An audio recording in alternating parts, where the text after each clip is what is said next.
Everyone wants visible abs, but most people are doing it wrong. If you are tired of crunches with no results, this video will finally give you the truth.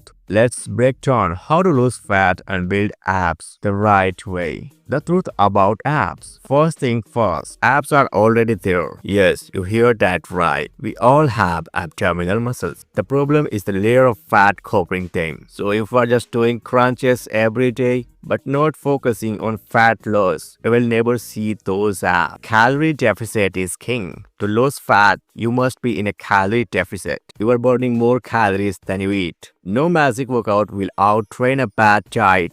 Eat clean foods and avoid junk. Focus on high protein, fiber-rich veggies and healthy fats. Train smart. Don't just do crunches. Focus on full body strength training. Compound lifts like squat, deadlift and pull-ups burn more calories. Add high-intensity interval training 2 to 3 times a week. But why? Because HIIT boosts metabolism and helps you shed fat faster. Target the core. Once you are shredding fat, it's time to build a strong abs. Here's our top exercises: plank and variation, hanging leg raises, bicycle crunches, and cable crunches. Train your abs 3 to 4 times per week, not every day, like any muscles group that need rest and recovery to grow. Sleep and stress. Fat loss is not just diet and exercises. Your hormones matter too. Sleep 7 to 8 hours a night. Keep stress low. High cortisol equal to more belly fat. Try meditation,